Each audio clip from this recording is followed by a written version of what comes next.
त्रास संत तुकारामांची पालखी पुण्यातील नानापेठ इथे आहे आणि दरवर्षी या मुक्कामात वारकऱ्यांच्या न्याहारीची सोय ही थोपटे बंधू करत असतात आणि कुटुंबियांकडून ही सेवा यंदाही राबवली गेलेली आहे। वारकऱ्यांना डोसा आणि भाजीचं वाटप आज करण्यात आलं। त्यांच्या या सेवेसंदर्भात वारकरी सुद्धा कायम समाधान व्यक्त करत असतात। थोपटे कुटुंबियांकडून दरवर्षीप्रमाणे यंदाही ही सेवा वारकऱ्यांसाठी करण्यात आली। त्यांच्याशी आमचे प्रतिनिधी सुजित काळंगेंनी संवाद साधलाय, बघू। आपल्या सोबत खोपटे परिवारातील कुटुंबीय आहेत, आपण त्यांच्याशी संवाद साधण्याचा प्रयत्न करूया। निलेश दादा खोपटे आपल्या सोबत आहेत। दादा, काय सांगाल, नेमकी कसं ही तुम्हाला संकल्पना सुचली आणि काय परंपरा तुमची? आता गेले बरेच वर्ष झाले आमचे थोपटे परिवार या सेवेमध्ये रुजू आहेत।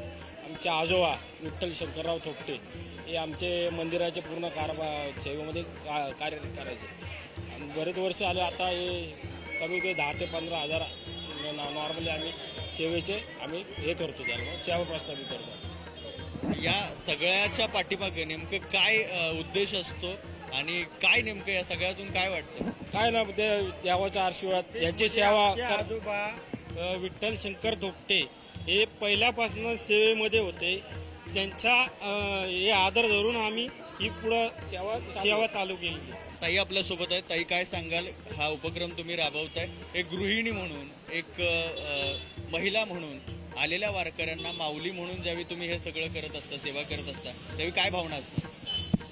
आमच्या भावना खूपच म्हणजे मनापासून असतात। जगद्गुरु संत तुकाराम महाराजांचे पुण्यनगरीत खूप स्वागत आहे आणि आमची फॅमिली, थोपटे फॅमिली, गेल्या 10 वर्षापासून या सेवेत आहे। म्हणजे आमच्या मनापासून म्हणजे आम्हाला एवढी हे असते की रात्रीची झोप लागत नाही, रात्रभर जागे, म्हणजे एवढी तयारी घरातले सगळे लोक मनापासून, म्हणजे असं नाही स्वतःहून पुढे येऊन सगळी तयारी करत असतात।